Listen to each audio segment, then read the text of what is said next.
Aku bukanlah orang yang tergolong indigo atau punya kemampuan melihat makhluk gaib, tapi entah kenapa, dari kecil aku seperti bisa merasakan adanya makhluk tak kasat mata yang ada di sekitarku. Berikut aku ceritakan sepenggal kisahku. Peristiwa ini terjadi sekitar tahun 2007. Saat itu aku baru lulus madrasah aliyah. Untuk mencari pengalaman, aku pergi ke rumah pamanku di Tapak Tuan, Aceh Selatan. 3 bulan aku di sono, kemudian pamanku berencana pindah kontrakan untuk mencari suasana baru. Tak lama berselang, akhirnya kami pun pindah. Rumah yang sekarang kami tempati ini tergolong sangat tua. Terdiri dari 2 lantai, dan di setiap lantainya hanya ada 1 kamar yang ukurannya menurutku terlalu besar, sekitar 6 kali 6 meter. Sudah puluhan keluarga mungkin pernah ngontrak di rumah itu sebelum kami. Hari pertama, kami melakukan bersih-bersih sebelum pindah. Sebenarnya aku sudah bisa merasakan ada hawa yang lain di rumah itu. Tapi aku enggan mengatakannya pada pamanku.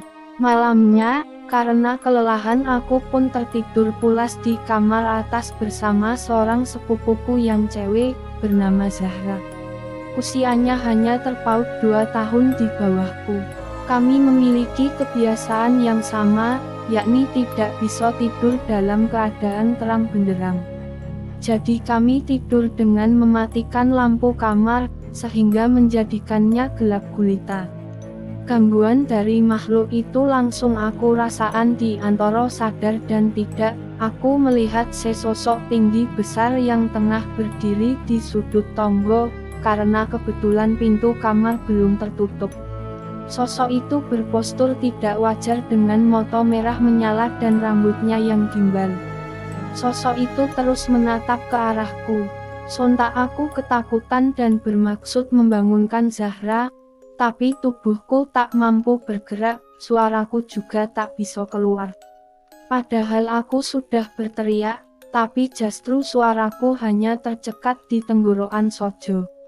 Alhasil aku hanya bisa pasrah, dan berdoa sambil memejamkan mata dan sesekali melihat ke arah makhluk itu, berharap makhluk itu sudah tak ada.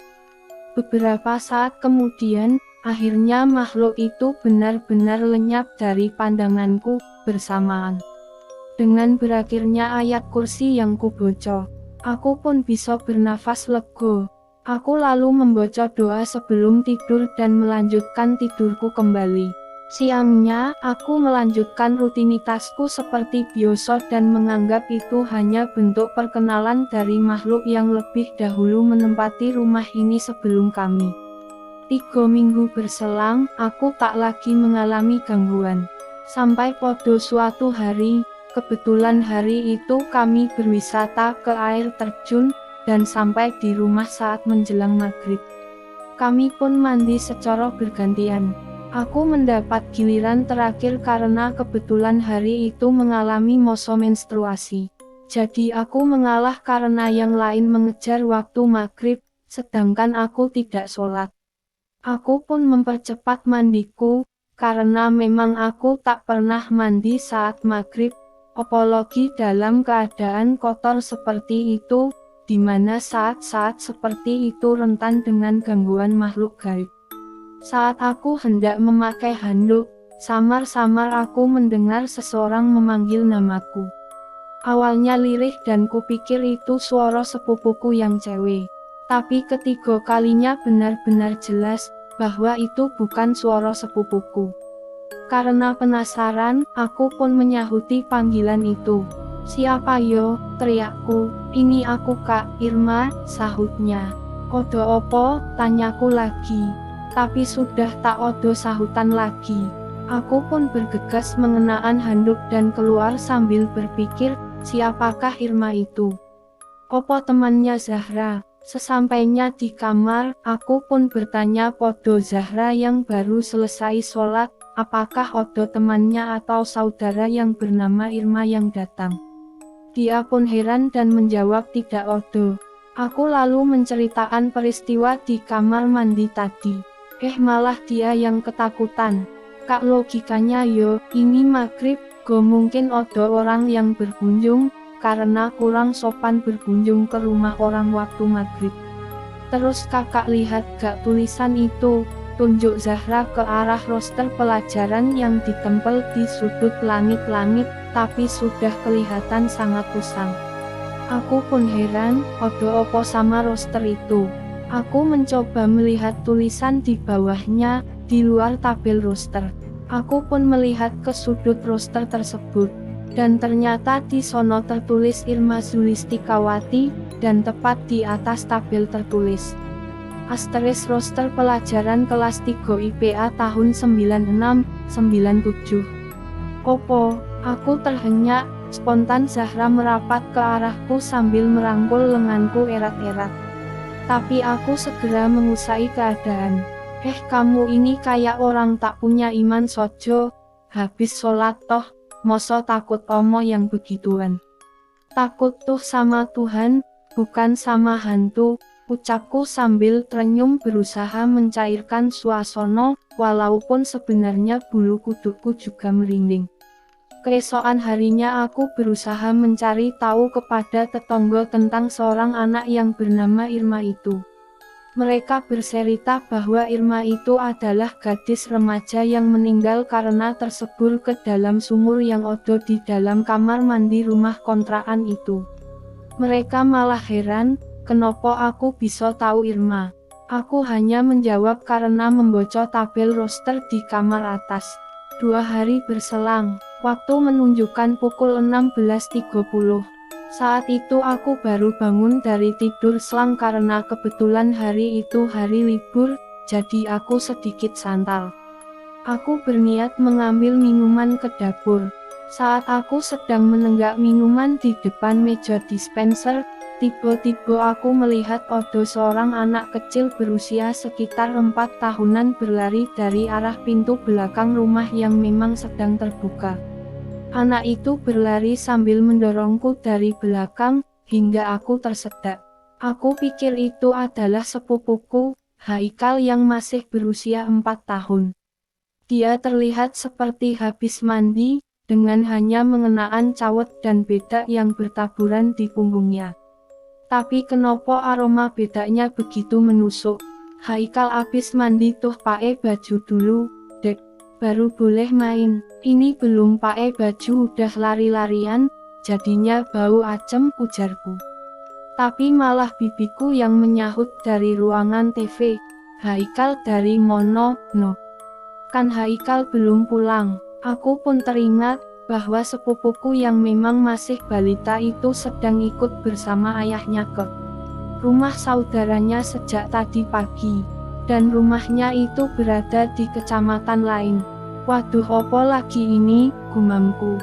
Belum sempat aku berpikir jernih, tiba-tiba aku melihat sekelebat bayangan aneh, seperti sosok perempuan mengenakan baju seperti daster dengan rambut tergerai sampai kaki. Bayangan itu seperti melayang dengan ringannya, namun kemudian melesat dengan cepat ke arah ruang tamu. Melihat itu aku langsung istighfar berkali-kali. Entah kenapa perasaanku mulai tak enak. Puncaknya terjadi pada malam itu juga. Saat aku mulai terlelap, tiba-tiba aku terjogo, karena melihat Haikal yang berlari-lari sambil tertawa di dalam kamarku. Dan saat aku membuka mata, tak ada siapapun di sono. Sengaja aku tak ceritaan ini pada sepupuku, Zahra yang tidur sekamar denganku, karena aku yakin dia pasti ketakutan.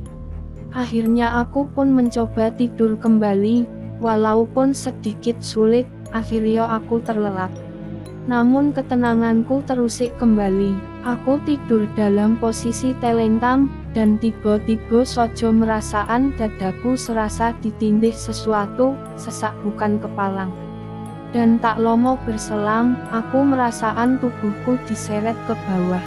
Aku berusaha meronta dan berteriak, hingga kurasaan tubuhku terjatuh. Kemudian tubuhku diseret lagi ke arah kursi kayu tua yang di atasnya kami letakkan kipas angin. Jelas telingaku mendengar suara kipas angin itu menderu seperti helikopter. Aku berupaya melihat makhluk apa yang memperdoyoku saat itu, tapi tetap tak kelihatan. Malah yang kurasa leherku dibelit kabel kipas angin yang tiba-tiba mati. Aku merasa makhluk itu makin keterlaluan, aku pun mulai membaca ayat kursi, hingga tak lama kemudian aku mencium bau gosong dan tubuhku terasa ringan. Aku langsung tertidur di bawah kursi tua itu, dengan kondisi leher yang terlilit kabel kipas angin. Pagi-pagi sekali aku merasakan pipiku ditepuk-tepuk. Begitu kubuka mata, ternyata itu bibiku. Tiba-tiba aku sudah ada di tempat tidur lagi dan langsung istighfar. Bibiku berkata bahwa ia yang mengangkatku dari bawah kursi dan melepaskan lilitan kabel di leherku. Katanya aku pingsan, bibiku pun bertanya kenapa aku bisa dalam posisi seperti itu. Aku pun menceritakan kejadiannya, dan dia pun menambahkan bahwa tadi malam tiba-tiba Sojo Zahra lari dari kamar dan berkata bahwa saat ia memelukku sambil tiduran, bukan aku yang dipeluk, melainkan pocongan yang amat besar. Maka dari itu dia langsung lari dari kamar dan memilih tidur dengan orang tuanya. Siangnya kami mendatangkan seorang ustadz ke rumah, dengan tujuan membersihkan rumah itu agar kejadian yang nyaris membunuhku semalam tidak terjadi lagi. Kami mengadakan pengajian, dan mengundang para tetangga di pengajian itu. Dari mereka juga kami mendengar bahwa di kamar tempat aku dan Zahra tidur itu pernah ada seorang wanita yang meninggal karena melahirkan. Dan katanya lagi, arwah wanita itu sempat meneror kampung tersebut selama 40 hari, tapi sekarang sudah tidak lagi. Pak Ustadz menyarankan pada kami bahwa kami harus sering membacakan surat Yasin di rumah itu. Aku juga dianjurkan untuk tidak mematikan lampu saat tidur. Semenjak kami sering membacakan surat Yasin sehabis sholat, aku tak pernah lagi mendapat gangguan dari makhluk halus di rumah itu. Terima kasih sudah mendengar cerita ini, tunggu cerita yang lainnya yo.